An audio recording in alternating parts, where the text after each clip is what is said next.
Hi, everybody. I'm Baruch, and you're listening to the Postkahanism podcast, a show where we discuss Israel's past, present, and future from a Jewish right-wing perspective.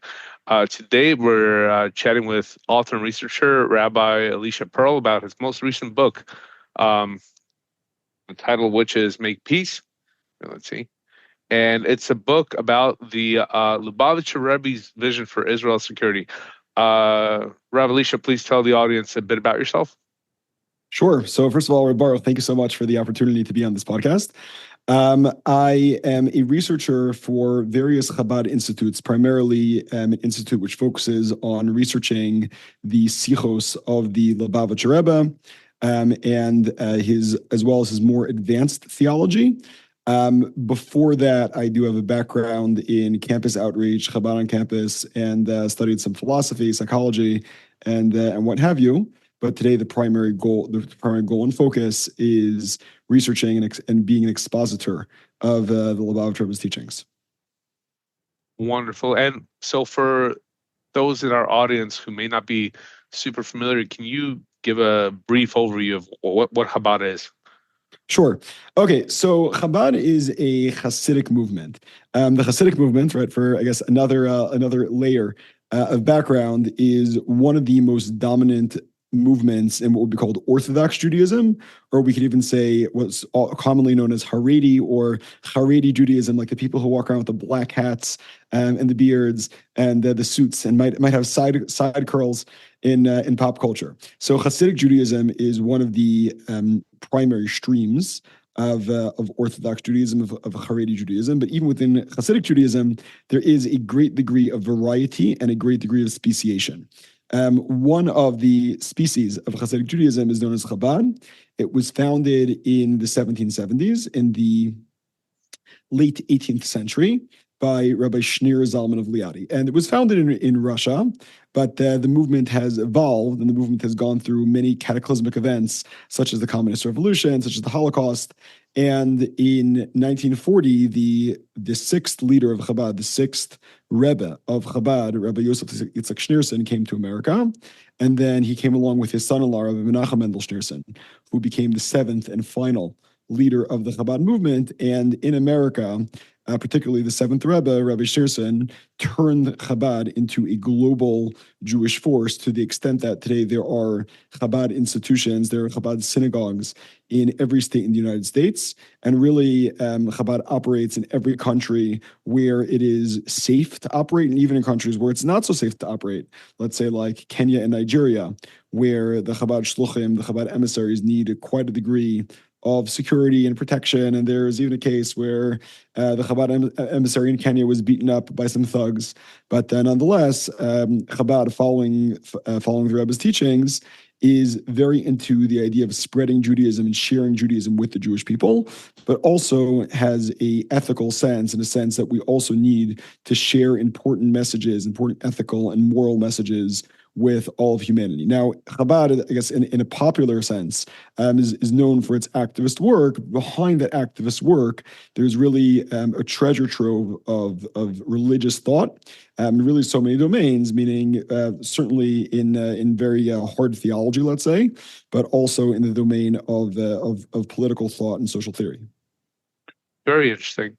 And so, as far as the outreach is concerned, the general context is that, I mean, some large percentage of the Jewish people have basically been removed from a connection to Judaism, right? At least from a daily concrete connection to Judaism, we'll say, and so it's outreach largely to them. Is that correct?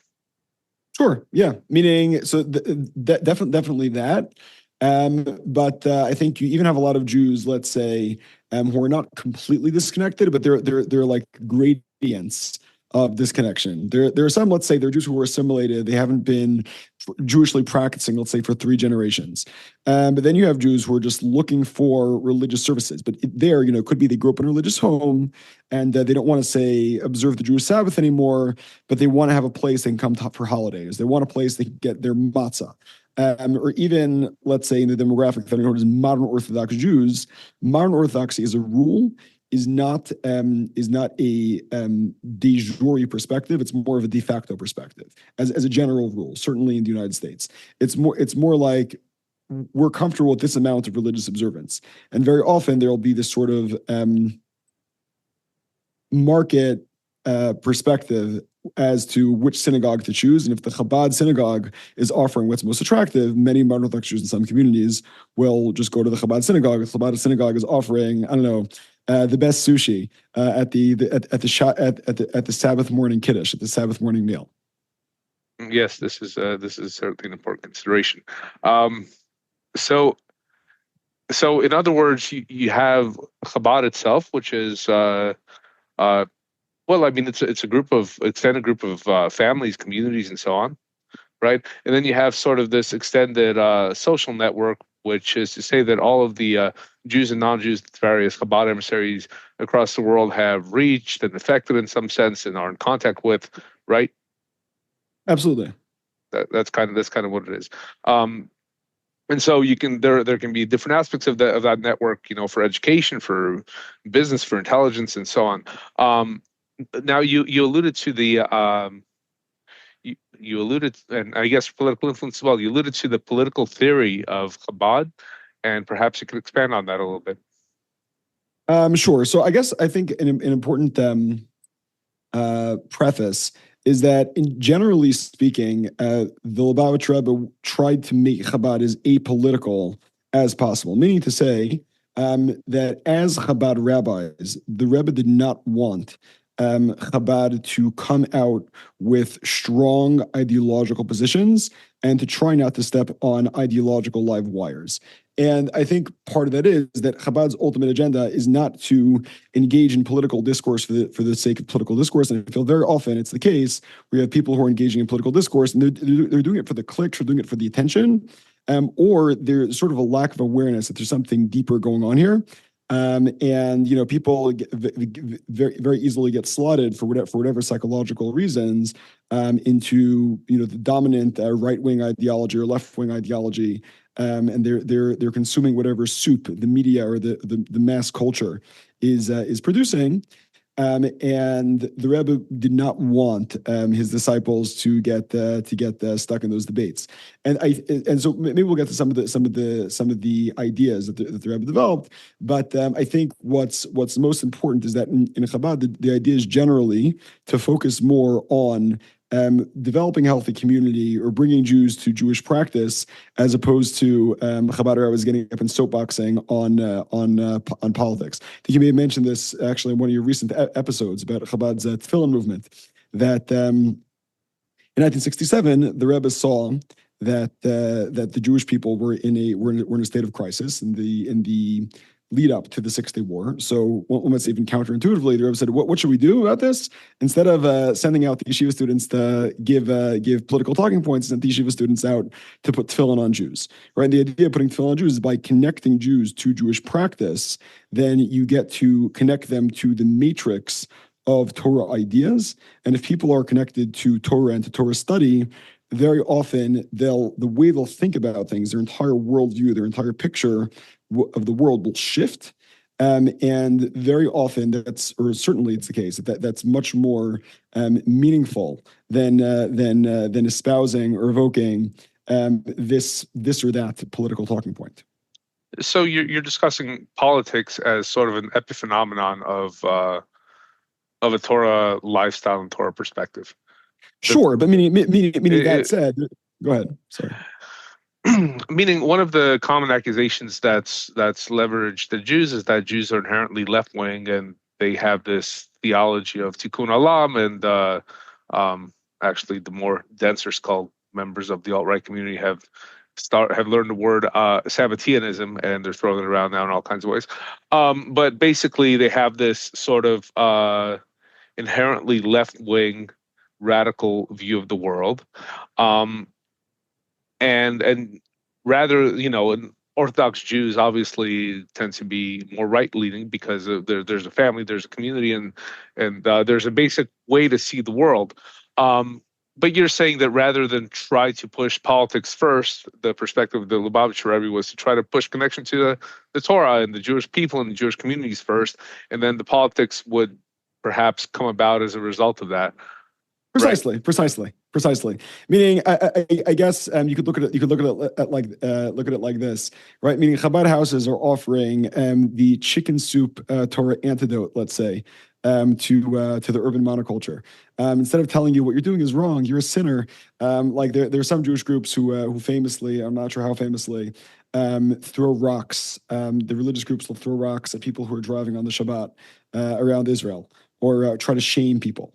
Right, so it's very much not Chabad's perspective. Chabad's perspective is we're not going to argue with you, but come have some chicken soup. And then these secular Jews get invited in, and they see the beauty of a Jewish family.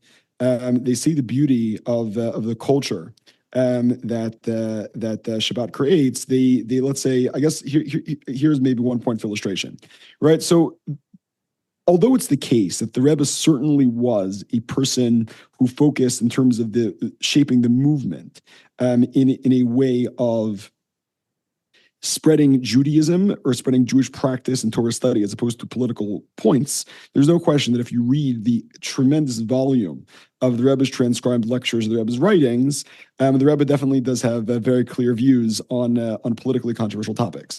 Meaning one, for example, would be the role of women, right? So meaning the Rebbe thought it was the case that a woman's primary role, a woman's primary objective is to run the home, is to have children, is to nurture children, and not to focus on a career. Meaning, because he said that a career is bringing a woman away from what will ultimately make her most happy and will ultimately allow her to fulfill her God-given purpose. Now, that line, if we just take that sounds probably very violent, very scary, very alt-right to probably people not from not to the members of this audience. Maybe not the members of this audience, but certainly, let's say, to a young woman on a college campus, let's say, sure, right, or to a woman living on the Upper West Side of Manhattan, for whatever the case may be. But that said, so the Rebbe certainly spoke about that and spoke about it quite vocally. But when you go to a Chabad house, let's say you go to a campus Chabad house or you go to a community Chabad house, you're not going to get hit by talking points. You're going to see the beauty of that lifestyle. And, I can just say countless times, in 10 years of a Chabad outreach work, I can tell you of having gone to Chabad houses and you see these secular young women show up and, even secular young men for that matter, and they see, the 6 kids running around or the 8 kids running around. And, when's the last time that they've ever handled a baby or handled a toddler in their memory, and they say, wow, I want to do that too. I want to have a family. Sure. So there's something more powerful sometimes about showing rather than telling. Absolutely. And before we dive a little bit into the book, I wanted to understand. There have been 7 Rebbes or leaders of Chabad. The first one being the Alter Rebbe, and they've all had a philosophy that evolved, throughout the centuries. What was I understand the Alter Rebbe very, very clearly sided with the Russian Empire, which was invaded by Napoleon, and put his resources at their disposal, including a vast network of contacts, intelligence contacts, and so on. Presumably because he was for traditional monarchy. What was his political philosophy? Okay, so yes, that's a fascinating question, and it's also quite a controversial question. So you want to ask? Let me just ask. You want to ask about the Alter Rebbe's particular political philosophy, or as in what he held about monarchism versus democracy, or you're looking to understand the evolution of that perspective from the Alter Rebbe to the Rebbe? Both, and preferably concisely. Sure. Okay. So there's no question that the Alter Rebbe was a fan of Tsarist rule, even though the Jews were oppressed, and simply because he held if there was a Tsarist government, then Jews would be more likely to retain their traditional values Whereas if Napoleon would come, then the Alter Rebbe feared that Jews would assimilate. So he was happy that the Tsarist government kept Jews separate, kept Jews apart. That there was there was a Christian Orthodox faith which was delineating Jews and non-Jews, whereas Napoleon would bring to a erasure of Jewish tradition. So, meaning there's certainly elements of the Alter Rebbe's thought which point in the direction of monarchy. But that said, it seems that the most pressing concern for the Alter Rebbe was the fact that Jews were more likely to remain religious on balance and connected to Jewish tradition if they were under the Tsar. I see. And so questions like, how does one run a state? Perhaps we're not explicit in Chabad philosophy. I don't know, because there was no state to run. There was no country of the Jews being run by the Jews. But eventually such a state came into existence, for better or for worse. And so the last Rebbe, the Rebbe, had to have some kind of political philosophy on how this place should be run. Perhaps because he was very tactful, and it's actually remarkable that all these Israeli political leaders would go and visit him and consult with him. He was sitting in Brooklyn. There were other rabbinical authorities. There was Rabbi Moshe Feinstein and everything else. There were no pilgrimages to him being made to him by secular Israeli politicians. So obviously the Rebbe had what to say on how this place should be run, even though he would say it very tactfully and very politically. What was his? Could you summarize his outlook? Okay.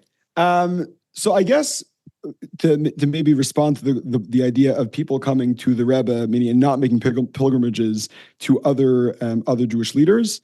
I would say in the 20th century in America, the later 20th century, there are three rabbis who were probably really five for that matter. Yeah, five were most dominant. But let's take Rabbi Aaron Kotler, the head of Lakewood, and Rabbi Yoel Teitelbaum, the head of Satmar. Neither of them had the lexicon. Neither of them had the language to really speak with secular people. And their whole ideology, the community they were crafting, was meant to be a completely separatist community. It was meant to live apart and completely apart, have no influence on the outside world, and to the extent possible, use whatever resources the outside world would provide in order to allow that community to live as a haven, as an ark within the world of the deluge. So the three rabbis who people might have gone to and people occasionally did go to there was also Rabbi Moshe Feinstein, who I believe you mentioned, and Rabbi Yosef Dov Soloveitchik. The thing is that Rabbi Moshe Feinstein was a halachist. He focused very much on just ruling on halachic issues, and he didn't really opine in a serious way about political matters or like greater matters of the spirit. And Rabbi Soloveitchik, I think, was more of a philosopher. If you read his book, there are a lot of hard words. You don't see a lot of accounts of Rabbi Soloveitchik. I mean, they exist. We just don't have a lot of them. Of him speaking to some 16-year-old girl about finishing her high school exams. As there was something about the Rebbe where the Rebbe was like the grandfather of the Jewish people. He was like a loving grandfather, or the grandfather who told you off sometimes. With those piercing blue eyes that they all mention, and wisdom. And he was also a person who had studied so much. I mean, he studied in France, he studied in Berlin. He was really a worldly man. And I think that brought so many of these leaders to him. Like, I don't think that a lot of these leaders were asking the Rebbe, should we have a Torah monarchy or should we have a democracy? But there was also certainly an element of people coming to the Rebbe for advice. Let's say when Menachem Begin came to the Rebbe in 1978 in July, ahead of the Camp David Accords, Menachem Begin said that he was coming to get the Rebbe's blessing, but he also spoke with the Rebbe about strategy, about what to do, and with the Camp David Accords. But I think it's a much more local question than what should the Jewish state look like. It was to get blessing, it was to get strategic insight. And very often, I think a lot of these politicians were coming because either they felt the Rebbe was a holy man, or they even felt, I think in some cases, that they were beholden to this or that person in the Israeli government who wanted them to meet with the Lubavitcher Rebbe, or let's say when Yitzhak Rabin came to the Rebbe, he apparently came because Shazar, Shneur Zalman Rosenberg, I believe it was, who was the Israeli president, asked him to meet with the Rebbe. When after he met the Rebbe, he was like, "Wow, the Rebbe's an amazing guy." But he didn't. I don't think he then took the Rebbe's teachings and implemented them in terms of not carrying out Oslo. Let's say. Sure. It's funny because the Rebbe's correspondence is published, or much of it has been published, and you'll be reading it, and people will come with like very serious questions, life and death or whatever, and then there'll be some 15-year-old kid that says, "Listen, I got a parakeet. And mom wants me to get rid of the parakeet. What should I do with the parakeet?" And then the Rebbe gives him like some kind of an answer with like source in Jewish literature. He's like, "Okay, listen, there's a good place for parakeets. You should go find one that suits the parakeet's needs and give the parakeet to them." Yeah. So somewhere in there, various Israeli politicians and influential people came across to meet him and to ask questions. But I noticed you don't really want to. You don't seem to want to present some sort of concise political philosophy, like how should this place be run according to the Rebbe. Interesting. Okay, so there's a few dimensions, right? So in terms of how the place should be run according to the Rebbe, when it comes to, let's say, when it comes to how Israel's wars should be prosecuted, it's quite clear what the Rebbe thought, right? In terms of giving, sure. Sorry, I understand on this issue or that issue. I'm going to get into the issue of security. The Rebbe had concrete things to say and a very clear reason for it. But in general, he did not seem to speak very much on, if you're going to rebuild the system here, what it should be rebuilt to look like. Sure. Okay, so I guess maybe to respond to that point, the Rebbe had a tagline, and he would always say this in terms of which party to vote for. He called it Shlemut Ha'am, Shlemut HaTorah, and Shlemut Ha'aretz. Right, so Shlemut Ha'aretz means territorial integrity. Shlemut Ha'am means integrity of the people. Right, so one of the Rebbe's big campaigns was a campaign called Miu Yehudi, who is a Jew. This is actually the subject of his correspondence with David Ben Gurion. And the Rebbe felt it was very important to state up a Jewish identity, and that identity be according to halacha. And he encouraged Ben Gurion to follow halacha to the extent possible. And then Shleimus Torah would be that this, meaning Ha'am is who is a Jew, right? Because Israel at the moment lets in many non-Jews into the body politic, and the Rebbe thought that was very dangerous and not a positive thing. But in terms of Shleimus Torah, it means that Israel should follow halacha to the extent possible. Now, there is quite an interesting tagline by the Rebbe, which might resonate well with you. Which is the Rebbe says on numerous occasions with respect to Israel and not with respect to America, that the Jewish people are described as a mamlechet kohanim, a kingdom of priests, right? And he says a kingdom of priests, the Rebbe says in the Seichel, theocratia, theocracy, below democratia, and not a democracy. And it's clear the Rebbe's political vision is fueled by Maimonides. I mean, if you read Maimonides' Mishneh Torah, which is really Maimonides' grand view of how the state should run, beginning from metaphysics all the way down to politics. The thing is that I think that vision by the Rebbe was very aspirational. It's not something that he got into the details, like, how is this going to look? He didn't spend a lot of time dealing with, okay, this is how a Jewish king's going to run the place, and that's how a Sanhedrin's going to run things. But meaning he clearly thought that the Rebbe said that Israeli democracy is a farce, that there's a claim as if people are following democratic norms. Really, they're generally involved in pork barrel spending projects. Working on this one's a pet project, that one's pet project, and less of a sense of people actually doing things that are good for the state, for the people as a whole.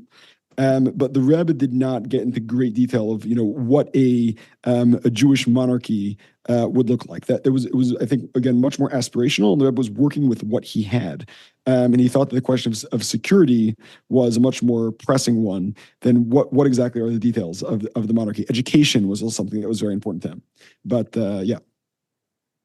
One of the interesting things about reading this correspondence is occasionally he's speaking to somebody who is close to him, and that person allows himself to, or maybe not so close to, that person allows himself to express his honest opinion about it, politicians here in Israel or in America. And you can see that the Rebbe was I don't want to say a cynic about them, but he saw them completely, uh, completely clearly. He had no illusions. When you meet somebody that occupies a great position, oftentimes you think they are grander than they really are. He had no illusions about them, and he was very much a realist. Like, maybe you can say Machiavellian, but not in a pejorative sense. Um, and it's interesting that you bring up that he had a Maimonidean vision of kind of the end goal, which is also very interesting. We might get a little bit into that, but according to Maimonides, as I understand, the purpose of the kingdom or the executive branch is to guarantee internal order and external safety. Sure. Yeah. But yeah, but I mean, I think so internal order, but internal order, according to Maimonides, means that the king, meaning Maimonides' king is a philosopher king, right? Yes. Meaning, he says that the king should be hoge b'Torah kedavid aviv. He should be a scholar of the Torah who's constantly engaged in the Torah, like David, his forefather, his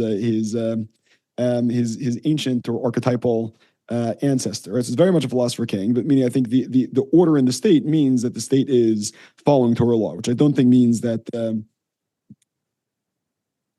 Which I don't think means that we have a Taliban. The Rebbe is very much into the idea of nudging people in a direction, nudging people towards certain behaviors without being autocratic or cruel or coercive. Overbearing. Yeah. Yeah. Sure. Hence the focus on education. Exactly. And we've had, in our history, in the history of monarchies, we've had a regime where the king was very religious and very proper, and then the people were still basically idolaters, and it turned out very tragically overall for everybody. Because pushing religious observance from the top down, unfortunately, doesn't work, or it has limits, at least we can say. So you decided to write a book about the Rabbi's vision for the security of Israel or peace in Israel. Why this topic specifically? Why now? Sure. So I guess given that we're in September 2024, we're coming up in less than a month, or almost a month, on the first anniversary of October 7th. I guess it's pretty clear and straightforward why such a book might be written. I'll be quite honest with you. My writing and scholarship is focused more on abstract questions of Jewish theology and Jewish law. And my writing docket for this year was to put out Kabbalistic expositions of mitzvot and prayer. Very, very far from a strategic guide to peace in Israel. But October 7th happened. The time I was in New York, and it was tremendously traumatic to hear about what happened. Right, meaning for me as somebody who's lived in Israel for many years, but I think just even as a Jew, it was very striking. And really, after the holiday, I sat down with my publisher, and we said, we have to do something. The Rebbe said so much, we need to respond. And there were a few iterations. We put out some translations of Sichos, some op-eds, but effectively on October 23rd, my publisher said, "Yeah, just write a new book." And that's basically the genesis of it. But I think so. There's a certain element of just like this, at least for me personally, this very deep trauma response, or just response that the Rebbe had a lot to say, and we need to get it out there. And I think this is, by the way, very much not something which is, specific to me. I'm not doing this in a vacuum. I think it's very much the orientation of Chabad's leadership, certainly in the United States. And it's actually quite striking. I think, coming from the United States, one is able to abstract themselves to the bubble of Israeli politics. But there's no question that the most significant players in Chabad in the United States have thrown themselves very, very strongly into the importance of getting the Rebbe's message out there. Just to maybe share a vignette.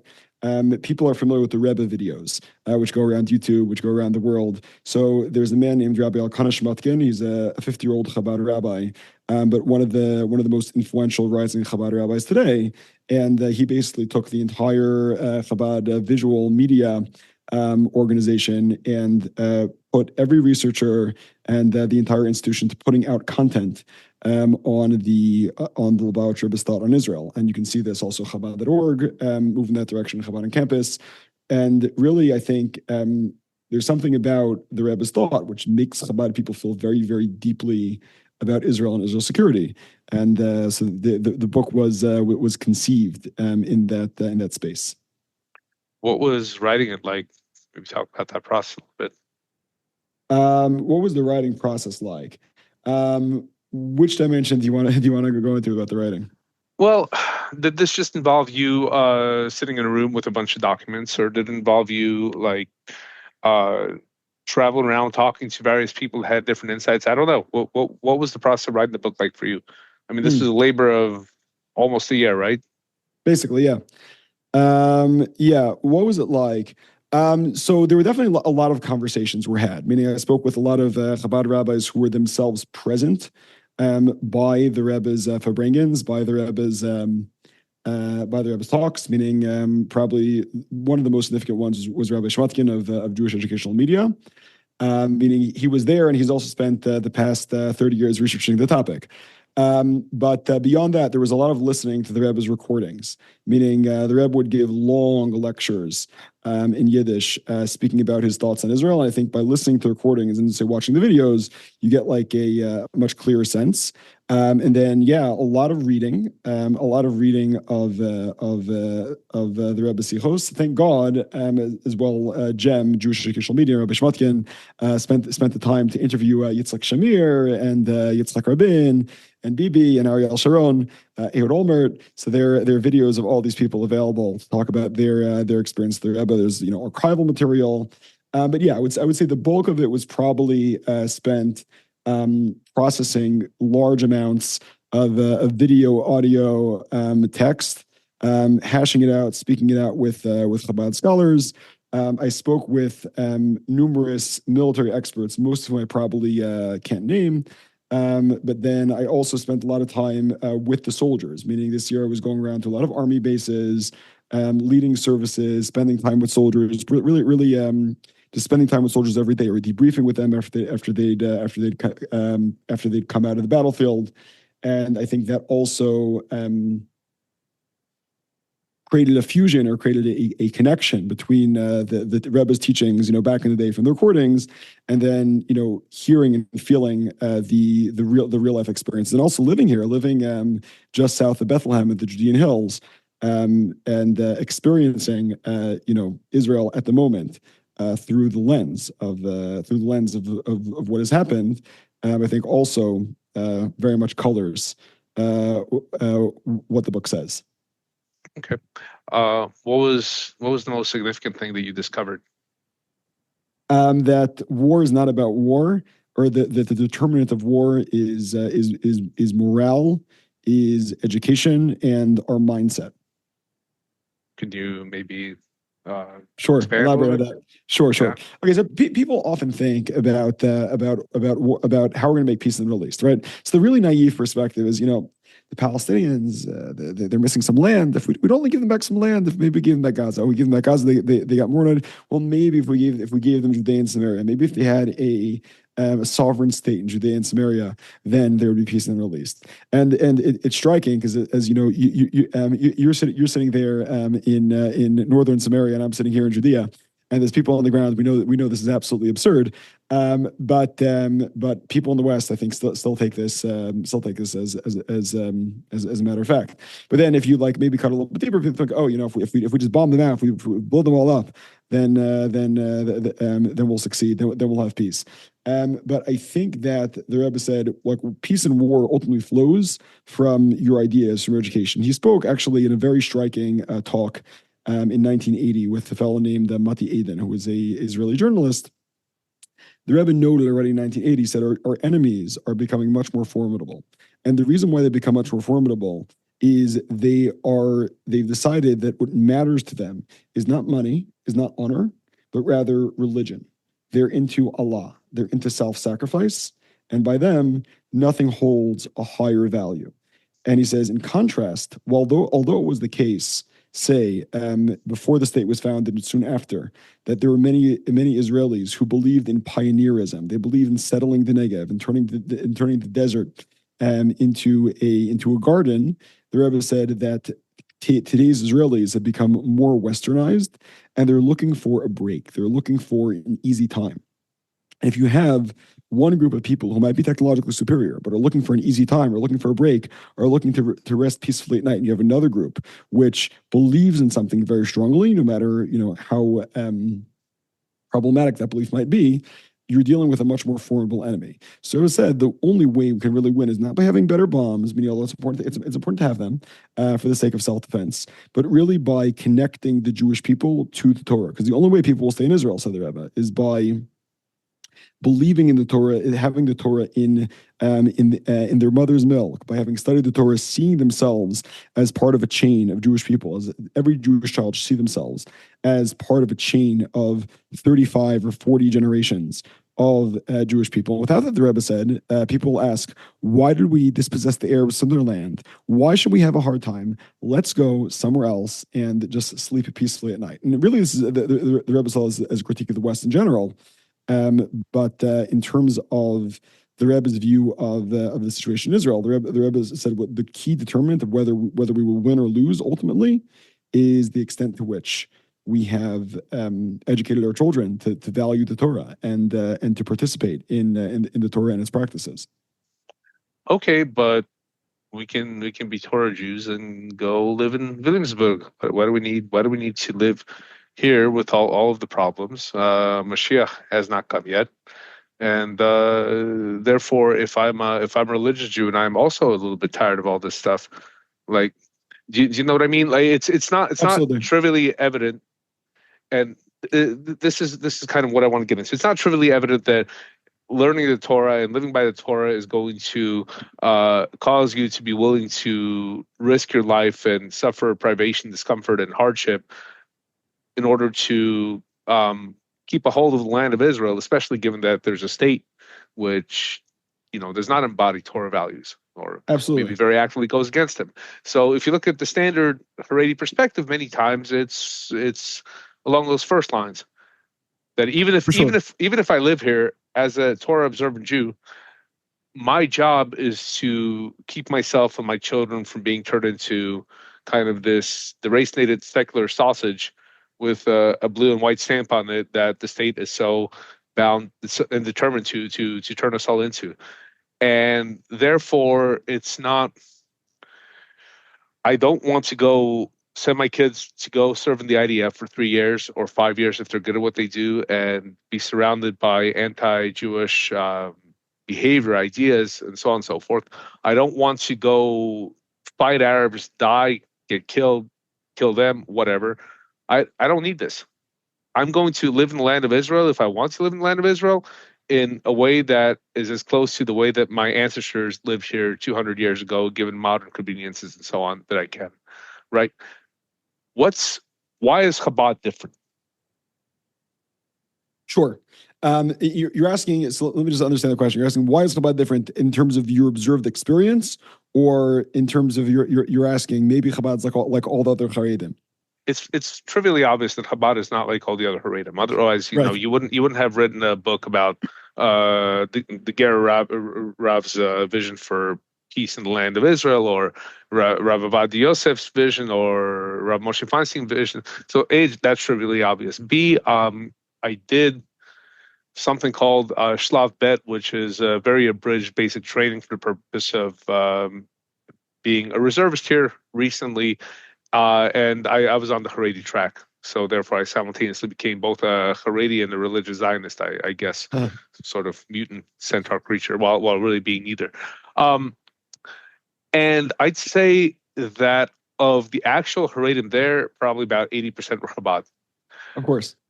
We're having a giant kind of cold civil war, and one of the keystone issues, or what's been made into a keystone issue, is why don't the Haredim join the army? We've discovered after 80 years that that the Haredim don't join the IDF. It's very objectionable. We had no idea.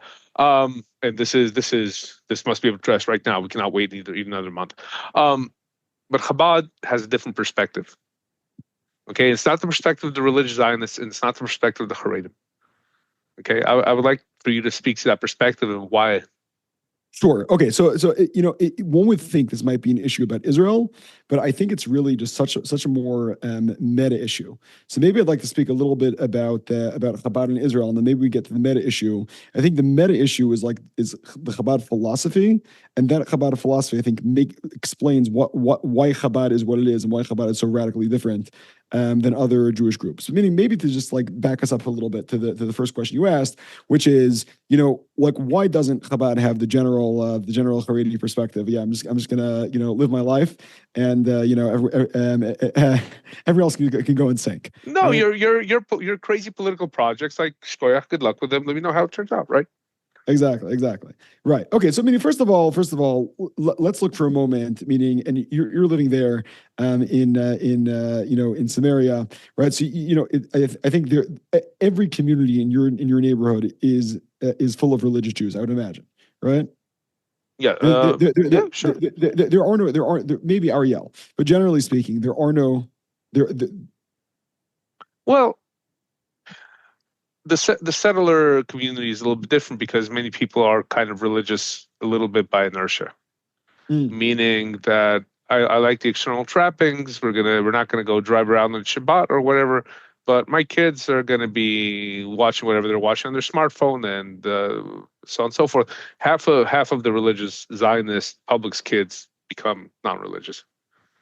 As Right. far as I understand. And you can see the process happening right here because you can see somebody that even though he still has a keep on his head, his wife has maybe a head covering, but you can already see it's not the main thing in their life.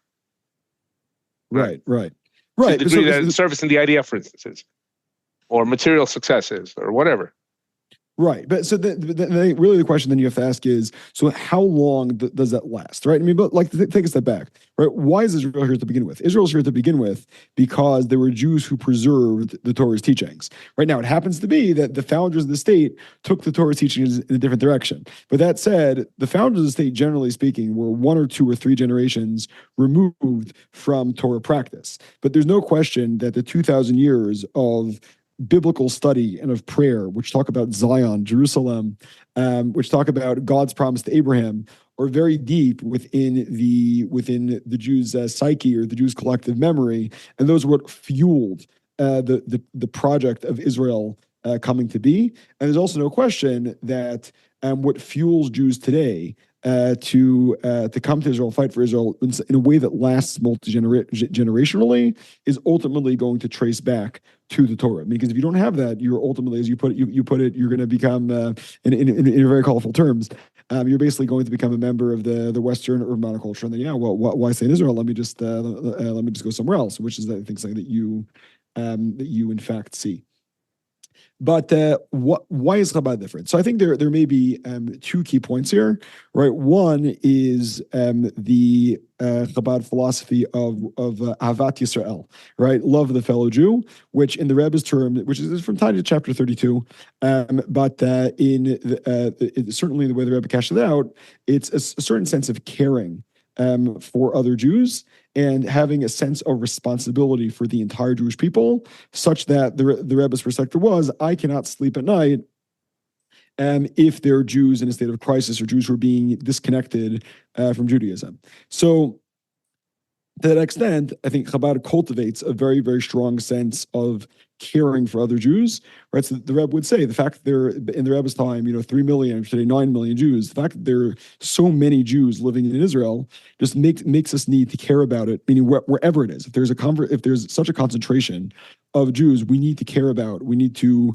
be concerned for the survival of those Jews. Then there's another dimension in Chabad thought, which is called Dira B'Tachtonim, a dwelling place in the lower realms. That would be Tanya chapter 36, a very central tenet in Chabad thought and Chabad philosophy. And in that sense, Chabad differs from many other Haredi groups who theologically have a sense of separatism. And really, there's quite an interesting Jewish theological debate about what the main event is. Is the main event of this world, this physical world, or is the main event the disembodied world of souls? And it sounds like a very academic theological debate, but it really has tremendous real world implications. If you believe that this world is the main event, then you're going to focus on making this world a better place. If you feel that the next world is the main event, then you're going to separate yourself and try to spend as much time becoming a great Torah scholar, and doing spending extra time praying and like finding more religious things to do so you can gain more points with God, to get your lovely afterlife. But Chabad very much places a much lower emphasis. I mean, that doesn't deny the eternity of the soul or the existence of the afterlife. But there's a very strong emphasis on this worldly action, and there's a very strong culture of trying to of caring about this world and caring about other Jews in this world. And I think that's part of what fuels Chabad's participation in the IDF. Meaning, first of all, it's certainly the case that not all of Chabad is going to the IDF, but there's a much higher degree of participation. So first, it's the 2 points we mentioned of Avat Yisrael and the Rabbi Tachtonim, believing this world is very important. But there's also the dimension of that as a follower of Chabad, as a follower of the Rebbe, a Chabad chassid generally does not feel threatened by engaging with the outside world. Maybe to share a vignette. So as I mentioned, I spent a lot of the year running around to army bases. So I was the base rabbi for the Seder night at a base of Mishmar HaGvul of Israel's Border Patrol. Right? Israel's Border Patrol, as you certainly know, and your audience may or may not know, is not, they're not just standing there at the border. They're engaging in daily conflicts and very hostile people. They're getting shot at. They're having a difficult time. So I led the Seder there, and who shows up at the Seder? 80% of the room is 18 or 19-year-old women giggling, and then the other 20% is young men, but they're completely secularized. Now, most Haredi Jews, I think, would feel very threatened by that, but Chabad is culturated such that, and really this is true since the 1700s, but certainly since 1950, where the Rebbe said, you have to go out there and you have to go out there and engage. So for many Chabadnikim, it's not foreign to engage with a culture that's different than their own, and moreover, they say, "Wow, it's great! I can go to the IDF. I can influence Israeli society. I can have a positive impact. I can share Torah mitzvahs. I'll put tefillin on with my soldiers in my unit." Very, very interesting. Reading the book, it's interesting because the Rebbe makes different arguments with regards to Israeli policy, and he's arguing for a very I would say non-compromising policy. He immediately dismissed the idea that by giving away land you can get peace, and but he relates to Israel's wars. He relates them to a halacha in the Shulchan Aruch, the code of Jewish law, which is what is a milchemet mitzvah? What is a war that is divinely commanded? And one of the definitions is that when, why is it relevant? Because for a milchemet mitzvah, you violate Shabbat, which is a very key commandment, but you violate it, and you recruit people that normally you would not recruit, and you dedicate all of your resources towards winning that war. And one of the examples is very prosaic. It's if non-Jews come and they say, "Give us straw and hay." And if you do, it's okay. Thank you very much. We appreciate the straw and hay, and we'll leave. And if you don't, now we're in a war. And at this point, when they say this, even as they're gathering to say this or whatever, you're in a situation of a divinely commanded war. Even if this is happening, in a border city, even if this is happening outside the land of Israel in Nehardea, which I think is in Iraq or Syria. Yeah. Yeah. At least that's what the Rebbe says. Okay. Regardless, somewhere in Mesopotamia, it's not in the land of Israel, and yet you can't go, well, we'll deal with this after Shabbat. Let them have their wheat and straw, and or their straw and hay, and we'll deal with it afterwards. So he's making a pragmatic argument here. But certainly all of the other Haredi leadership are familiar with this law. I mean, they've opened the Shulchan Aruch once or twice. Okay, they know such a book exists, and in theory is binding upon all of us one way or the other. And yet they're making such drastically different conclusions, which leads me to understand that there's some underlying difference. There's kind of a meta difference. Am I Sure. correct? Yeah, What's that meta absolutely. difference? Very good. So I think the meta difference is actually the difference we just touched upon, and there's actually a good story which brings this out. So as some may know, let's I guess maybe let's step back for a moment, right? So somebody asked Moshe Feinstein to opine on Israel's wars, and basically Moshe Feinstein said, I don't live there. I'm not going to comment. Yeah, and so he just didn't see that as his responsibility. So first there was the element by the Rebbe where the Rebbe felt very strongly about every Jew in like a really, really intense way. And meaning it's what distinguished the Rebbe on the one hand, who's talking to every 16-year-old boy or girl who's having problems in life. This one is staying up late at night. Whatever issues they were having. Like the Rebbe saw no Jew as too mundane or too simple or too common to be concerned with what's going on with him. He spoke about the parakeet, right? Meaning, whereas you have a opposing perspective where there were some Haredi leaders who were known not to speak to their own children because it would take them away from studying the Torah. And a story that I think really brings this out well is there was a certain Haredi rabbi in the Midwest who took big issue with the Rebbe. So the Rebbe sent one of his followers to go and ask the guy, like, why do you hate me so much? Why are you giving Chabad such big issues?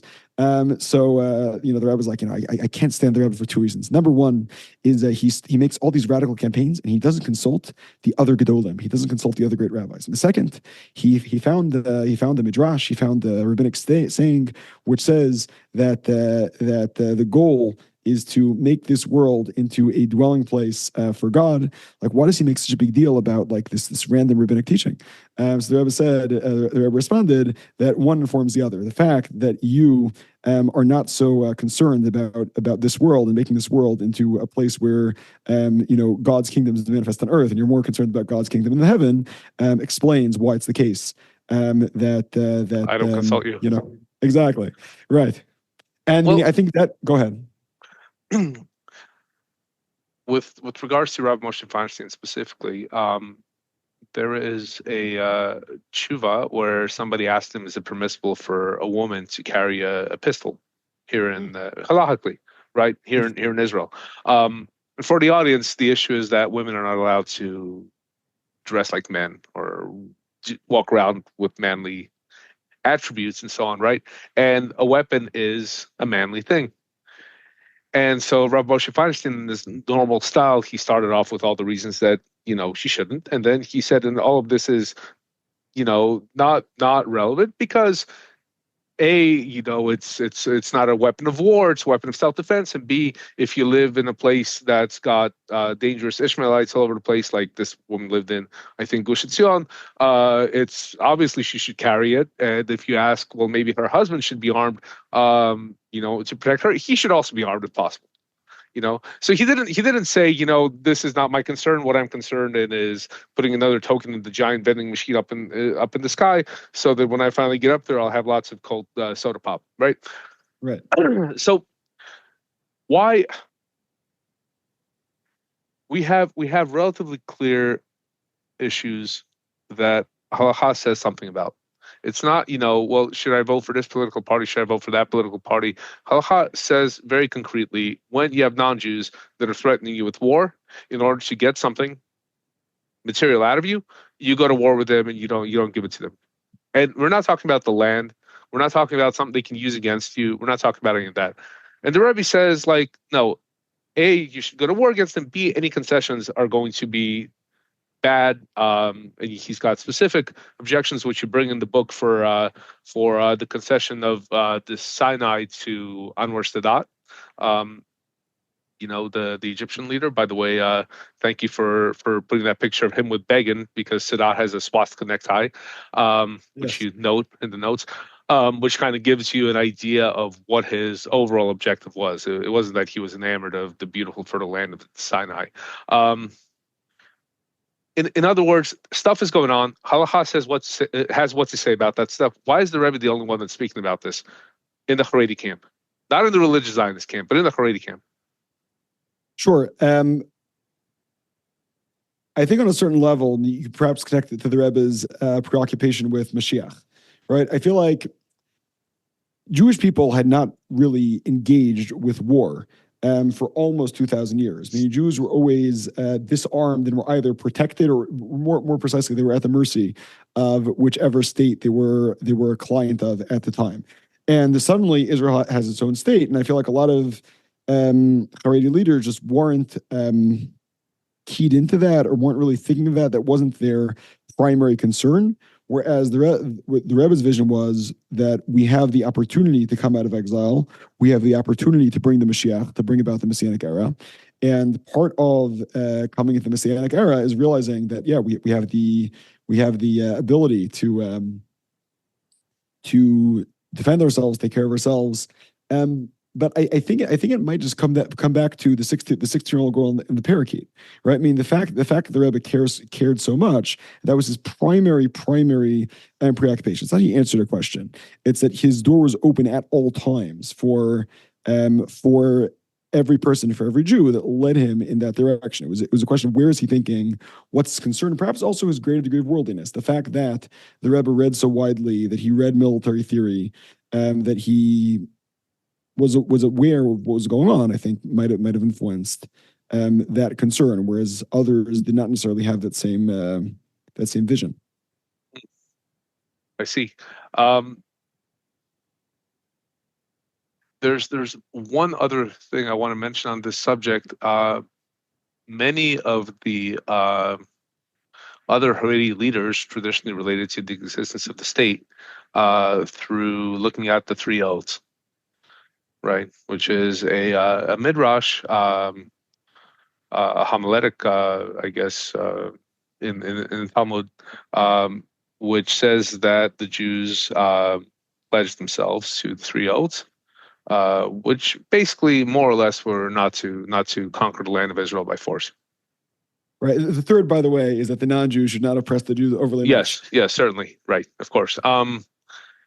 And so the religious Zionists also knew about this, and they had various objections. For instance, they would say, well, the Holocaust means they're not keeping their end of the contract, so why should we keep our end of the contract, which is obviously null and void? The Rebbe, you bring in your book, the Rebbe just goes, I'd say, around the issue entirely. He goes, it doesn't matter, because the Jews are here, and whether they should have been there in the first place or not, it doesn't matter. They're not allowed to leave. And now they have to live there according to halakha. They have to have a halachic security policy, right? Absolutely, yeah. So why did the other Haredi leaders not relate to that? If it's okay to ask. Sure.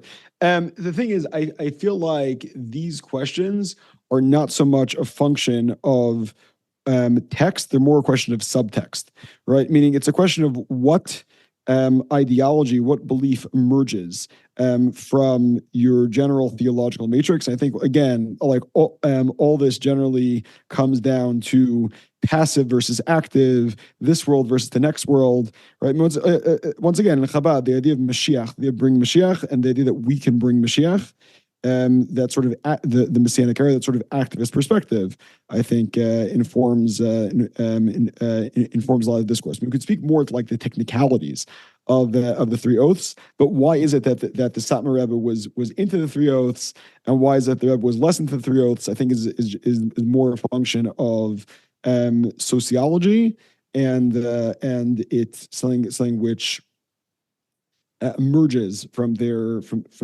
theology. It may have something to do with the fact that the Rebbe, as he described himself, was a Russian Jew, and in Russia, crazy stuff is always going on, and you have to be hard to survive it. You cannot, in Hungary it's nice and warm. There's lots of delicious food, and you can kind of mostly sit back and chill a lot of the times. It's not the Russian personality. Right. I mean, for sure, there's no question. Well, I'm not Russian, or at least not for several generations. But no, there's no question. The Rebbe growing up in Yekaterinslav in Ukraine faced a lot of cataclysms. He went through the communist revolution. a lot of secret police coming in and arresting his father-in-law, almost executing his father-in-law. There's no question the Rebbe went through very challenging times. But that said, I mean, I think there were other Haredi leaders who went through the Holocaust and went through a lot of challenges and did not necessarily come to the same conclusions. Sure. Um, sure. No, I'm just talking about the national personality. You know, Russian Jews, Polish Jews, Hungarian Jews, and Romanian Jews all have very different, I guess, archetypical makeups in a way. So let's talk about the current war. What would the Rebbe's perspective on the current war be, do you think? I mean, that's what triggered this whole book. Absolutely. Okay, so I think there are a lot of dimensions here. Number one is that the war would not have happened if Israel had not withdrawn from Gaza.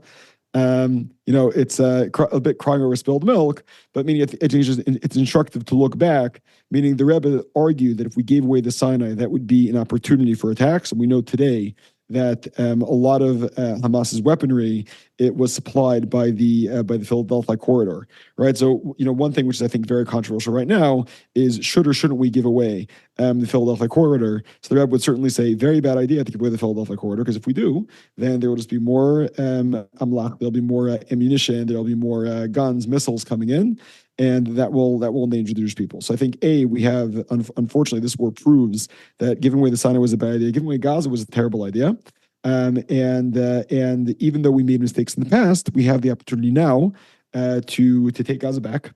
And in terms of how to relate to Gaza, a theme the Rebbe pushed very strongly from 67 onwards was what he called liyashev kol hashtachim, which means to settle all of the territories.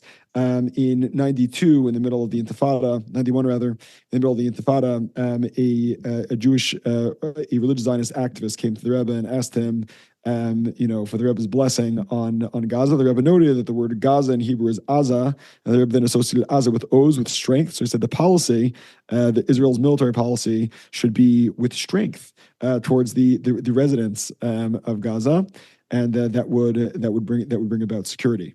So in terms of Gaza, first of all, the Rebbe probably also would have said to prosecute the war more strongly and more quickly, instead of the very slow, piecemeal way in which the war was in fact prosecuted.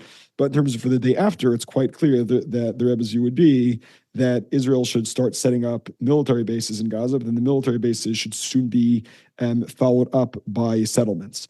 In terms of how Israel should relate to Gaza's residents, in the aftermath of 67, the Rebbe did encourage giving monetary stipends for Aliyah, for the Arab residents. They can go and make a future for themselves somewhere else. Israel can give them $30,000 or some other very fine stipend for making themselves a new life.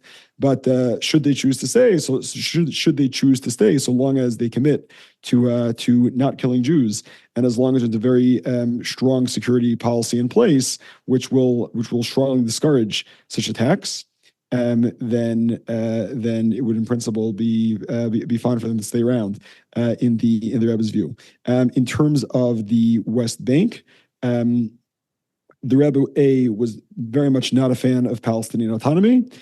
From 78 until really 91, actually until 92, the Rebbe spoke very, very strongly about the dangers of Palestinian autonomy, saying that if there will be a Palestinian government, that's going to be a doorway to a Palestinian state. It's going to lead to a armed Palestinian police force, which will perpetrate terrorist attacks, and this is in fact what we've seen.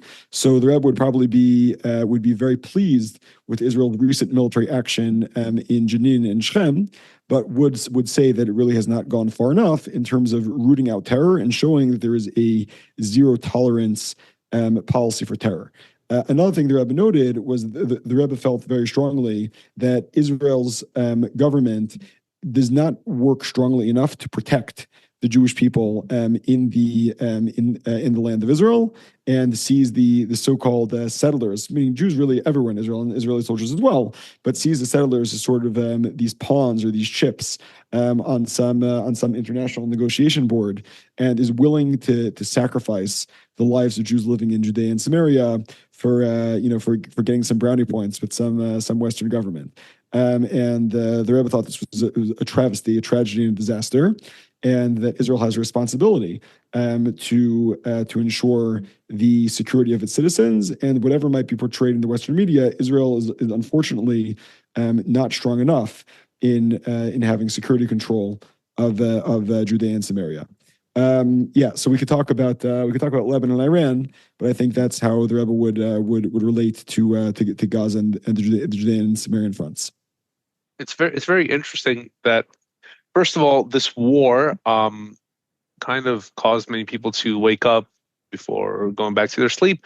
And so in the first month or two, you heard these very interesting perspectives from people who were, before they were leftists, typical leftists, and they all of a sudden they were saying things that would have made Rav Kahana look like a moderate.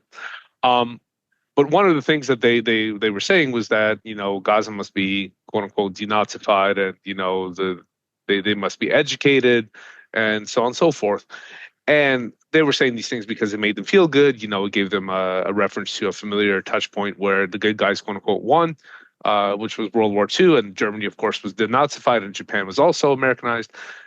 But when you think about the logistics of what it would take, you can see that our Ministry of Education is not even capable of educating Israeli children. It's definitely not going to form, two divisions of Israeli teachers and deploy them to Gaza and have them, teach whatever values they have this week to the Gaza children to make them, love Jews all, or at least not want to hate them, not want to kill them so much. But Chabad is, among other things, an educational network. Yes. And so, and I wrote in an article recently that if there's one organization in the world that would be up to this task, it might be Chabad. Actually, Yes. yeah. Meaning, I guess we could elaborate on the point. I'll tell you, as a young Chabad rabbi, I get quite a few young Chabad people reaching out to me, and several people have reached out to me saying, we would love to go and settle Gaza. We'd love to go and live in Gaza. Even young Chabad teachers have been sharing this with me, and there's actually quite an interesting phenomenon of young Chabad people, particularly even from the diaspora, coming to serve in the Israeli army. So it does really sound quite far fetched, but I don't know if it's so far off. You could probably find the cadre of young Chabad people who would be open to teaching the seven laws of Noah to the population of Gaza. It does sound quite far fetched, but I think a good model to look at is the UAE. This is something that I was researching as I looked at as I was researching for the book. The Rebbe noted, and this was not a dominant theme or a theme that you talk about very often. There were some themes which were talked about, ad nauseum. This is not one of them.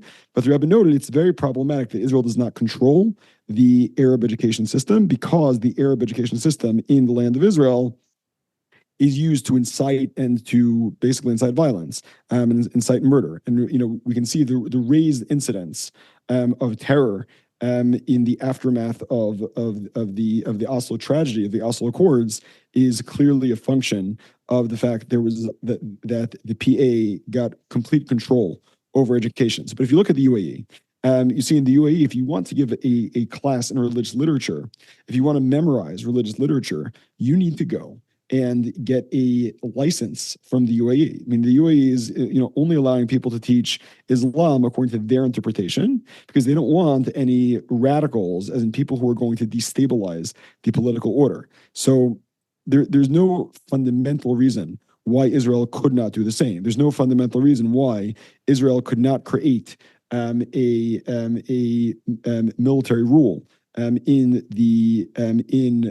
Gaza, in the problematic regions of the West Bank, until those regions are mollified and pacified, and they could turn into the many regions of Israel today where the local population or the Arab population are not seriously threatening the Jewish people on a regular basis. Well, in 2021, all these places of coexistence turned into a battleground. And I spoke to people who lived up north, not far from Paredes, and they said, yeah, every time that something happens, these guys burn our cars and assault people when we come by. So I wouldn't say the Israeli, within the 1948 lines, within the Green Line model of coexistence, works particularly well. It works until all of a sudden it doesn't work, and then we all act shocked. Okay. So, but I think that could also perhaps be a function of Israel not regulating education enough. Meaning, there's this region called the Mishulash, which I'm sure you're familiar with, Right. right? But I mean, which is it's right north of the so-called West Bank. Our own little But Sunni triangle.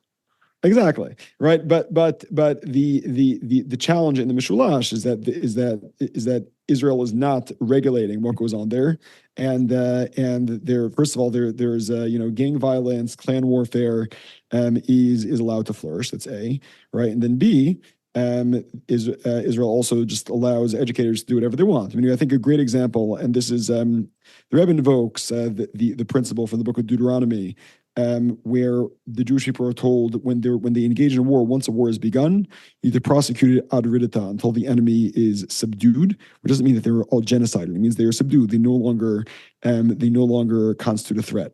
And I think there are great examples of this the world over. One amazing example is the reign of Nayib Bukele in El Salvador, where he turned El Salvador from the homicide capital of the world to a really safe place, and to a place with a thriving economy, which shows that if you take actions, and Nayib Bukele, by the way, did not kill anyone. He just almost no one. He just rounded up the gang members, all people with tattoos, and put them in prison. So if you would go to every Arab town where they hold a Hamas rally or a Lions Den rally or a PIJ rally, the many different garden variety terrorist groups, just round up everyone who went to the rally, send them to jail.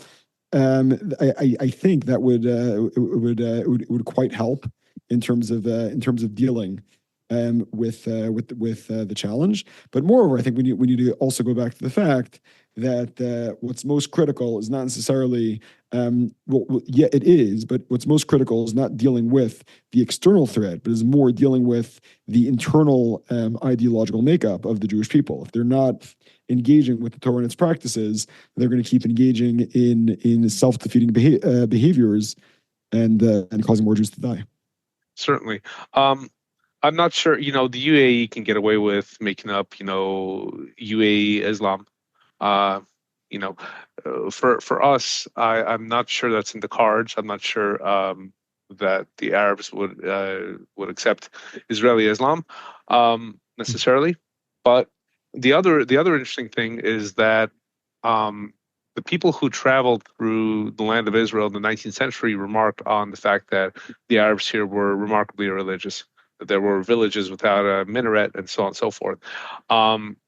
Once the state took over, we have equality before the law. So just like there are rabbis with official positions who are funded by the state, they get budgets for their professional development, so too also with the imams, who the state of Israel regularly send for their professional development to places like Al-Azhar University in Egypt. Wow. So yes. that I did not know at all. Speaking of self-defeating behavior, right? Yeah. And it's obvious what ideology they came back from Al-Azhar University and these other centers of advanced Muslim learning and spread throughout our society here. For instance, Bedouins used to not marry Falahim at all. The city Arabs or more like settled peasant Arabs, they used to shun them and not intermarry with them. For many reasons. One is just tribal. If I marry my cousin, then my grandpa's inheritance stays in the family. But also because it's well known that the people that live in the cities and villages are just a bunch of disgusting degenerates. They're not manly, and they don't have the high moral values of the Bedouin, and they're pure breeding and so on and so forth. They call themselves Arabs, but actually they're these guys and these guys, and they all speak Arabic, but it's a big mess. When the imams started coming back from Al-Azhar in the 60s and 70s, they started explaining to the Muslims here that we're actually all brothers, and it's not nice to be racist, and so they started intermarrying. It's a more common occurrence now. Fascinating. Yes. I did not know that. So what I'm saying is, Israeli Islam is implemented by Israel's Ministry of Education with a Star of David on it. May not be the great thing that we would, from first principles, think it might be. Right. So I think you're getting to a very interesting point, meaning to quote a philosopher, a reset is not a revolution, right? So it could be that the solution, right, is rebuilding the system from the ground up, which might be why the Rebbe said on numerous occasions that A, Israeli democracy is corrupt, and B, that the ultimate vision is a Torah monarchy. Meaning, but effectively, you're saying that the solutions that are being suggested might end up just being piecemeal or not implemented in a way that makes sense, that really fix the problem if the fundamental issue, which is a problematic or self-defeating ideological bedrock, isn't transformed. Yes, absolutely. Um, absolutely. There's kind of a tragic aspect of this, which is that all of these people were going to the Rebbe and consulting him and going, "Wow, what a great, what a great Rebbe, what a great consultation," and then going and actually doing the opposite of whatever they'd had recommended to them. Okay, so I actually Begin and want to. Sharon and Yao and all these people. So okay, so I would like to respond to that point. I think let's take Begin as an example, right? So Begin goes in 78 before he meets with Carter. Now, one of the things the Rebbe told Begin at the meeting is that if Carter mentions Jerusalem, threaten him and tell him that you're going to walk away.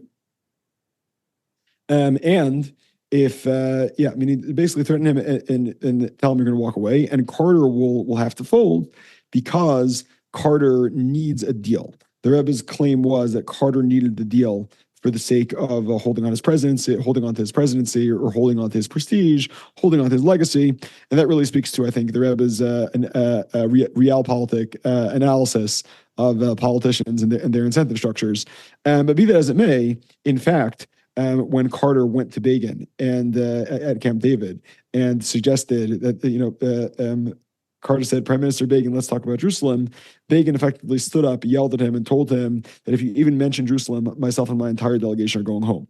So I do think that the Rebbe had an incremental influence on these Israeli politicians. But you have to remember that, meaning even if there's a pressure pushing them in one direction, the Rebbe pushing them in one direction, President Carter and his promises of giving money or withholding money, giving weapons or withholding weapons, is also very scary and also very influential, and there could be tensions. I mean, it could be the Rebbe, was able to steal Begin and push Begin to a certain extent, was not able to push Begin all the way. I think also if you look at Begin and Sharon's calculus, right? Begin and Sharon were not complete idiots, right? Meaning Begin, I think, gave away the Sinai as sort of like giving away the how do we say the scapegoat, the Sarah Azazel, the scapegoat? Yeah. So keep the Golan. What was that? So he got next to Golan. Keep the Golan or keep the West Bank, and then Sharon was also giving away Gaza, I believe, as a scapegoat. They're making a lot of noise. To give them Gaza, they'll be quiet, and we'll be able to hold on to the West Bank, and that really matters. And even Rabin, right, with Oslo, I don't think Rabin was an enemy of the Jewish people. Let's say Paris. I think Paris was incredibly naive, and actually Paris was the only politician that ever really went to war against. Meaning, I don't think Paris is a bad guy. He was just very naive in terms of his beliefs. But let's say Rabin, right? Rabin may have believed that by implementing Oslo, he was doing that in order to hold on to the greater part of the security territories in the West Bank. So I think these people were all influenced, but not to the fullest extent. It's not that they just did whatever the Rebbe said. But I think even look at Bibi today, I think it's certainly the case that Bibi was deeply influenced by the Rebbe, and the fact that Bibi has held the line and been as strong as he has been, given the degree of hate that he's received, I would believe is in part because of Bibi's influence that he received from the Rebbe, but also from the giboy, from the encouragement that Bibi gets from Chabad rabbis. I mean, the rabbis that Bibi spends time with and consults with are associated with Chabad. Very interesting. So there's an aspect that you kind of touched on, which is that we're not really sovereign in terms of our military industrial policy. We pay a tremendous amount of taxes, and the IDF projects this image that it's using them all to keep itself strong and equip its soldiers, but actually the war starts and guys are cutting open these warehouses with bolt cutters and disc grinders, and they're finding everything's empty. And people don't have body armor, people don't have helmets, people don't have basic equipment. There's a flood of charity basically that comes in here. I saw a video. A guy was showing everything that he was wearing on himself in Gaza came from American Jews donations. Um, and then the most recent thing, of course, is that the IDF has said, well, you're not authorized to use any of this equipment. We haven't tested it to make sure it's safe. So please put on the last thing you're authorized to wear, which is the stuff we got from 1979. I can tell you Because that the reality is though all the soldiers are using the donated stuff. of course, because they're not going to go put on, a flak jacket from 1979, which was tested in 1978, to protect you from mortar shrapnel, where they can have a vest that actually stops bullets. Mhm. So did the Rebbe have recommendations for military industrial policy and in Uh-huh. general sovereignty, economic and industrial sovereignty? Sure. So the Rebbe definitely acknowledged that Israel has some degree, or actually a large degree, of reliance on America. But number one, the Rebbe said that America is ultimately acting in its own self-interest, and very often America will tell Israel behave this way or behave that way, for the sake of appearances. They're saying what politically sounds good, but if Israel actually follows through and carries out its own interests, number one, America will be pleased. And number two, even if they won't be so pleased, they won't actually do anything about it. I think a great example would be Operation Opera in 1981, when Israel went and bombed out Saddam Hussein's nuclear reactor. Right. So meaning America did not want Israel to do this officially. That was the official State Department policy. And afterwards, Israel was roundly condemned for its violent action. It so happens that they found that President Reagan's journals, and President Reagan was privately pleased that Israel did this and realized that Israel needed to do it. But the general consensus, if you look at the New York Times, if you look at the papers of the time, they were really, really against Israel's brash move, and Israel was roundly condemned. And you look in the time of the Gulf War, the West had very much changed its tune. So I think that's a great case study where it is the reality that Israel is something of a client state, meaning Israel does not have the industrial capacity to fully stand up for itself. But on the other hand, the Rebbe claimed, it was the Rebbe's strategic view, that Israel has a much greater degree of latitude than it allows itself relative to American policy. And the Rebbe said, America is giving us weapons, and it could be we do something that annoys them for a little bit, they'll stop giving us weapons. And in fact, after Israel bombed out Saddam Hussein's reactor, America delayed an F-16 shipment, but ultimately Israel did get their F-16s from America. But I think another interesting case study is the case of the IAI Levi, the Israel aeronautics industry, or forgetting the last initial there, but the IAI Levi. Israel had a program to develop an advanced fighter jet. And Israel was in advanced stages of doing so. And America pressured Israel to stop developing the fighter jet because it would cause American firms to lose money. I think this is a very interesting point to consider when it comes to American military aid. American military aid to Israel is usually helping the American economy because it means that the money gets funneled into American companies. Every M16 that an Israeli soldier carries around was purchased from an American company. So Congress, takes $1 billion, and basically they're pumping $1 billion into the American economy through the F-16s, F-35s, which are coming from American firms, or through the small arm which is coming from American firms. But the Rebbe thought that it was a very bad idea to cancel the levy. So I thought we should develop our own weapons to the extent possible.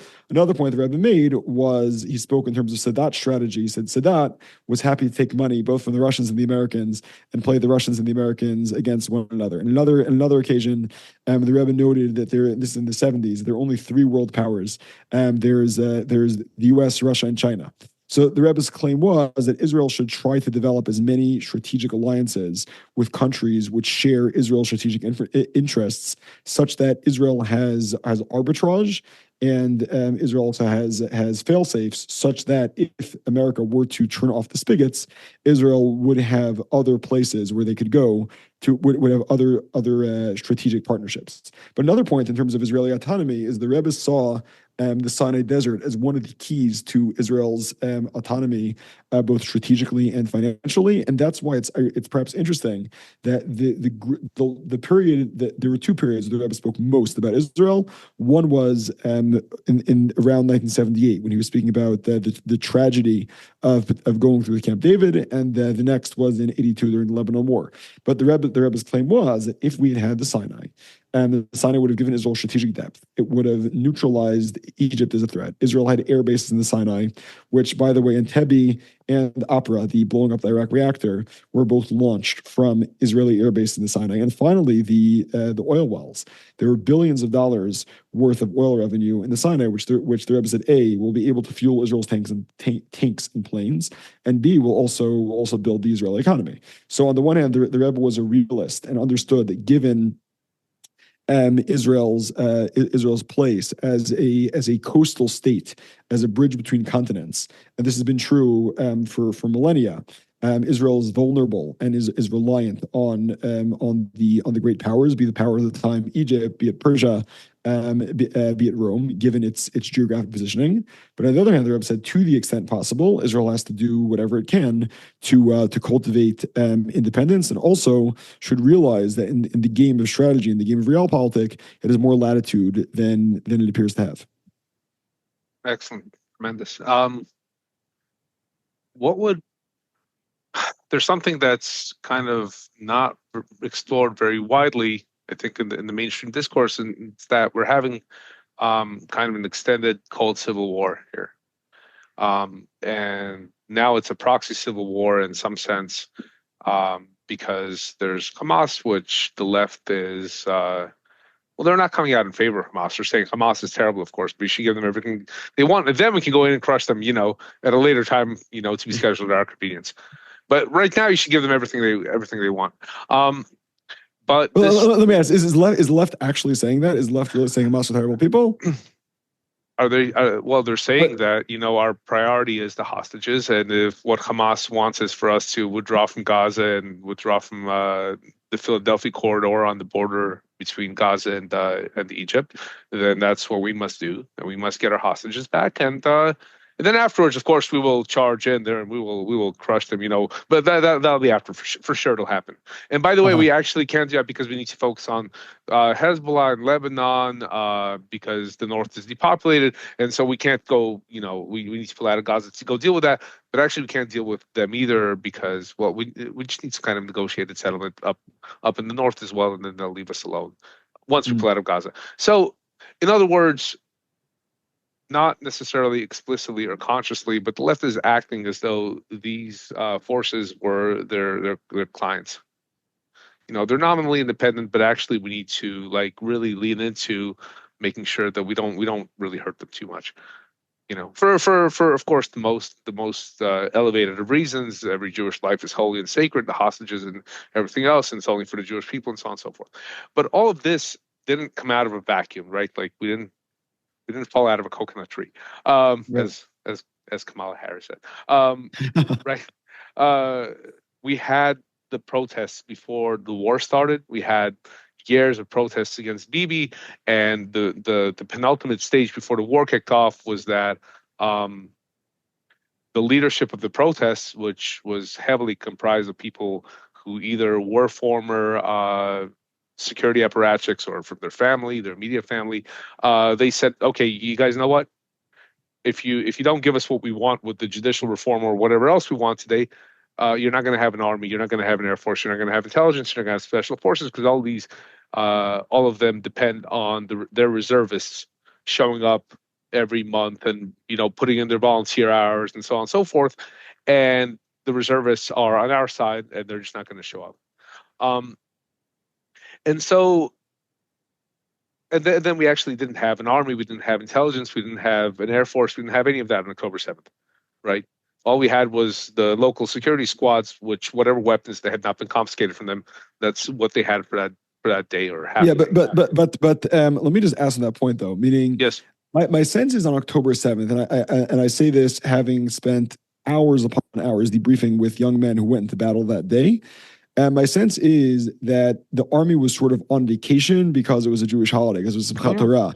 There wasn't a sense, meaning, for example, I spent a lot of time learning with this young man who flew in to Gaza actually that day via helicopter.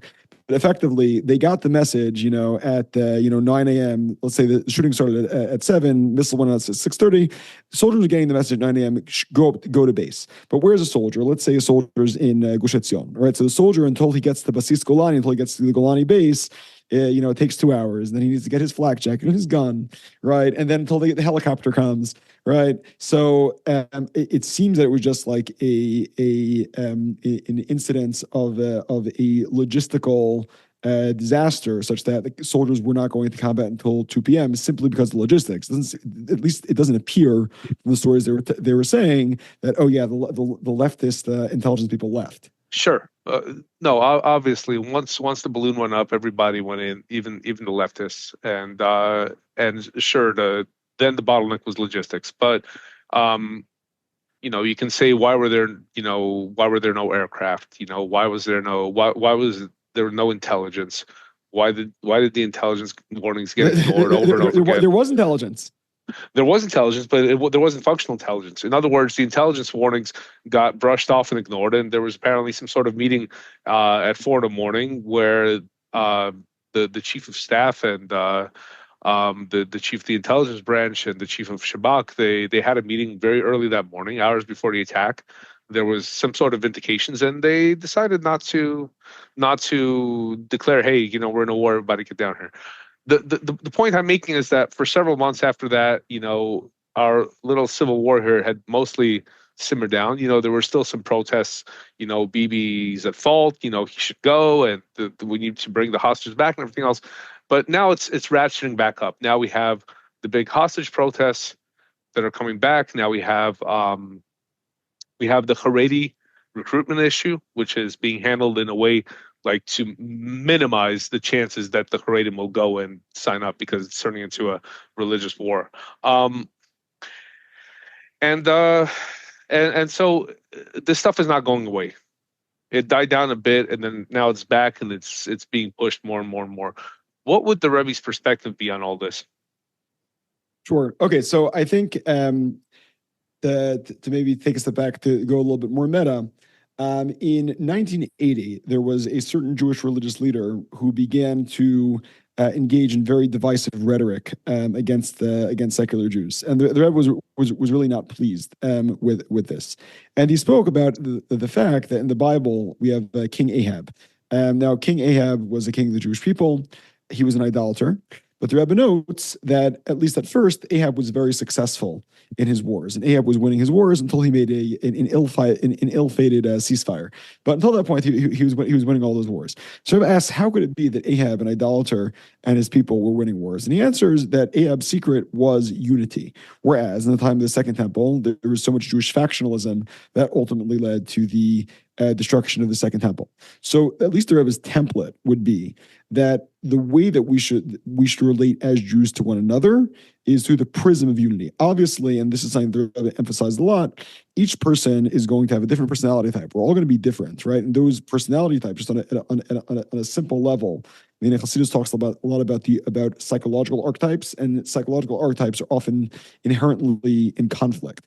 But, says the Rebbe, if you have two people whose character might be fundamentally in conflict, but they realize that they're working towards some greater goal, they're working something that's bigger than themselves, then they'll be able to sublimate their ideological disagreements to that greater purpose. But really, I think, and I think perhaps this is why the Rebbe was very careful not to engage in almost any occasion against or not to engage in attacking any political figure. The one case, which was an exception, was the Rebbe worked to bring down the Paris government. But other than that, the Rebbe was tried to be friends with everyone. But the question is, how do we cultivate that? How do we get that? How do we get that sense of unity? How do we get people to come to the idea that even though I might be wearing a Haredi getup, and you might be wearing a religious Zionist getup, and we might disagree on certain things, and our personality personalities are not identical, and our life stories are not identical. How do we get people to realize that we're all working towards one purpose? I think that ultimately is going to come down to education and to developing a Torah-based education. And any other system, I think, is ultimately going to perpetuate this divisiveness. Sure. Uh, Yeah, go ahead, please. Go ahead. Well, as you say, as long as we have a common overarching goal, we can have unity. But it doesn't seem that Israeli society has that or even allows that right now. Um, because when the finest thing in life is to, eat some hummus and watch A Star is Born or whatever we're watching or Netflix, um, then we can have no common overarching goal with somebody else who thinks that the state of Israel is going to bring about the Messianic kingdom, or somebody else that goes, yeah, well, probably won't, but the main thing is Torah and mitzvot. You cannot have a common overarching goal to put your differences aside in that For sure, but the thing situation. is, so I think perhaps that gets back to what we were speaking about at the beginning of the conversation, which is what's up with the Chabad activism? What's up with the Chabad people going in the street and saying, "Hey, are you Jewish?" If you're in America, or "Achi, my brother, have you put on tefillin today?" Or Yisach Neot Shabbat, asking a woman, "Do you have Shabbat candles?" Right? Meaning, I think the religious community has to engage with the non-religious community in a non-threatening way and try to build bridges. And by building those bridges, we can hope, we can pray, but I think there's really not much more we can do to cultivate that shared identity.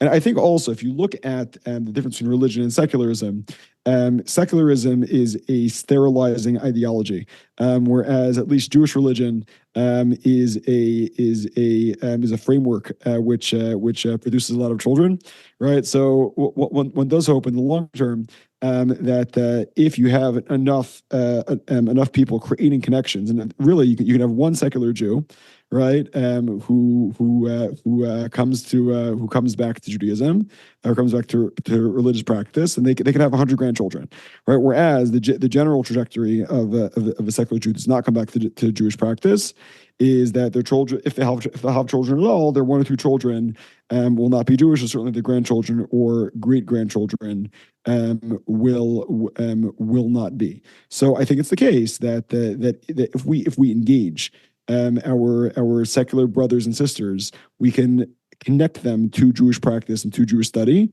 and slowly that can move the needle. God willing. I worked a lot with, still work with secular Jews here, and so I get secondhand whatever they're talking about on TV this week. And one of the main kind of pejorative accusations, which gets directed towards the religious Zionists, is they're messianic. Why is that a bad thing? Well, yeah, of course. Why is that a bad thing? I don't know. TV said it's a bad thing, and the guy that said it furrowed his brow and like kind of shook his head. So evidently, it's a very bad thing. And I'm not really sure in what sense Ben-Gvir and Smotrich, against whom and whose adherents this accusation is usually leveled, in what sense they're messianic, except for in the sense that every Jew 3 times a day or more prays for the coming of the Messianic kingdom, and so on and so forth. But beyond that, I'm not sure. It's really interesting that one of the, I guess, main bones of contention with Chabad in the Jewish religious world is its messianic aspect. That there are many Chabadniks who, during the Rebbe's life, believed he was the Mashiach. Even today, there are many who believe that he is the Mashiach, and many of them don't quietly believe this, but they have a flag that says Mashiach on it, and we all know who Mashiach is, and they put up posters, it's the Mashiach, and with the Rebbe's face, and so we all know for sure who the Mashiach is.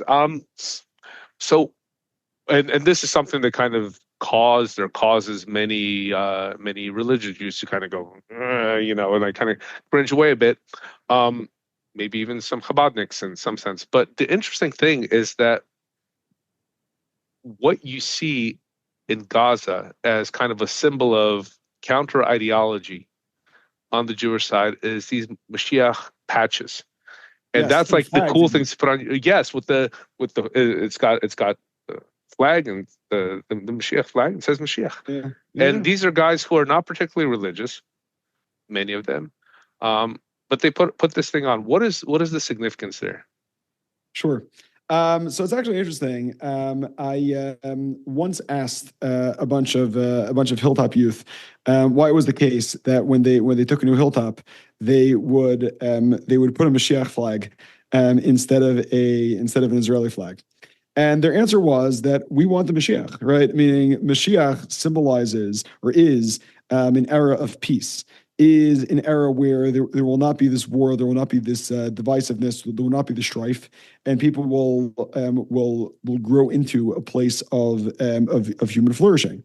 And the Mashiach flag for them doesn't represent necessarily the Lubavitcher Rebbe as the Mashiach. If you ask them Mashiach is, they might say it's the Lubavitcher Rebbe, right? But I don't think that's coming from a very deep and nuanced place. It's coming from a place of believing in the general messages and message that they hear in his name, and also I think from a very deep place of disappointment and demoralization with the state.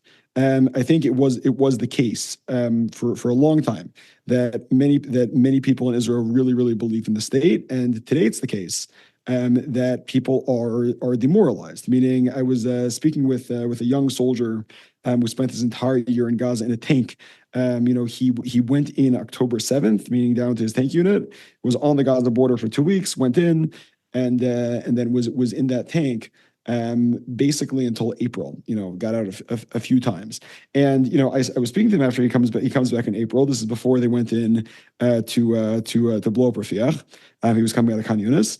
And he told me, he says, I feel that what I've done for the past several months is meaningless. We blew up the place, we leveled the place, we leveled the streets, and in 20 years, the government is just going to send this in for another cycle. It's gonna happen again. What did I risk my life for? What did my friends risk their lives for? Others were telling me, like, why did my friends die? And I feel like there's been a sort of loss of faith in the current system by many rank and file Israelis, many who are outside elite, but even within the elite. I mean, I've been surprised, to meet religious Zionists who studied at Hebrew University or studied at the best colleges abroad, and back in the day were very strong believers in whatever they heard on television, whatever the talking points were. And there's a belief that the current system, I think now, particularly after October 7th, that things are not working, not necessarily not working, but that the system is taking advantage of us, right? So they sort of need some other flag to express that there's something else that we believe in, and that flag for many, I think, has become the flag of Mashiach. This is actually tremendous because right? It's tremendous because usually when people become disappointed with the underpinning of the system which they live, because this represents kind of a descent from the underpinning of the system. Israel as a democratic and Jewish state, all this stuff, like, gone. No, I want a king, and I don't want just any king. I want a messianic king. Right. The thing is, I think what's important though is a lot of these people haven't really thought through the implications. It's like that's okay. That's right. But the fact is that they didn't go, you know what? I'm just going to go move to like California and make money. This is right. This is lame. It doesn't work. We're out. Many people do. There are people, but like they don't have a flag. Right. They don't have a flag. Guys that have a flag, this is their flag. A friend of mine came back from Gaza recently. He's in and out, and he he told me there was some sort of tekes, which is an official ceremony. The army loves these things for whatever reason. All armies, I think, love these things. There's some sort of sense of perhaps almost an erotic sense in forcing people to stand in the shape of various letters and rows and so on to listen to you. And the person who was being listened to in this case was Herzi Halevi, our chief of staff. And he walked by some 19-year-old kid and saw this flag on his uniform and did a double take and then grabbed and ripped it off his uniform, and went on his way, So it seems to me that the people who are the adherents of the system or its functionaries, they understand on a very deep level that this symbology is a critique of not just them and not even the system that promoted them and feeds them and gives them authority, but even the underpinnings of that system. Like it's an attack on the source of their identity. Absolutely. Absolutely. But the thing is that being said, I mean, I think that's perhaps true at like the high echelons. But meaning even Israeli officers, let's say your lieutenant, Oh yeah, or your captain on an Israeli army base, loves seeing the Chabad people, and he'll dance in the Shia flag too. I think what of course, you're referring to is more like the high echelons of the army, which are webbed in with politics. of course, yes, obviously. So I don't like asking people to make predictions, but I always do. What do you predict, given the context and given everything we just talked about? What do you think the next steps will be in the next several years here in Israel? So I'm very much not a prophet. I can tell you what the Rebbe would encourage and what steps he would encourage. I'm honestly I really don't know. Part of me is quite pessimistic and quite concerned. And I think as trying to be a student of the Rebbe was always a realist, and he always realized how dark reality could be. And I think something that brings that very strongly is in 1953. The Rebbe was talking about he had an essay on Parshat Noach, and he asks, why is it that the account of the great flood and the destruction of the Tower of Babel are juxtaposed to one another? And the Rebbe says people don't learn from the lessons of the past, and people think that if things are comfortable now, then they'll be comfortable in the future. But he said we often don't realize how quickly society can unravel, and there can be great cataclysmic events and disasters as a result of our poor decisions. So on the one hand, I think it's really important. If we're going from the perspective of prognostication, I'm not going to prognosticate, but I'm going to say that everyone should cultivate a realistic perspective and understand that we're in very challenging situations. I would say that the house is burning down. It was burning down in the 50s. It's burning down today. On a social cultural level, and also on a national security level in Israel. But on the other hand, I think we have to generally wake up and live life with a sense of optimism and not a sense of despair. And the Rebbe would speak about the significance of the shofar. Since we're now in the Jewish month of Elul, coming up from Rosh Hashanah, we hear the shofar every day, right? And the Rebbe said the shofar is not a choir. It's not an orchestra. It's one simple sound. The shofar's message is we need to each take the actions in our sphere of influence in our area, to create a better world, right? So meaning one could look at me or you and say, look, you're just one person. It seems that society is against you. It seems that you're fighting the machine. But the Rebbe would encourage us that however bleak things may look, we should believe in our ability to change ourselves, change the world around us, and live life with a sense of optimism and hope on the one hand, but fused with realism and the realism which is aware of just how dark things could become.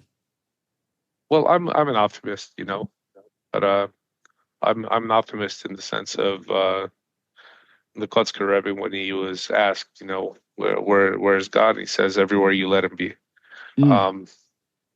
I've always been an optimist. Seeing that flag has made me more of an optimist, I would say. Okay, well, Man.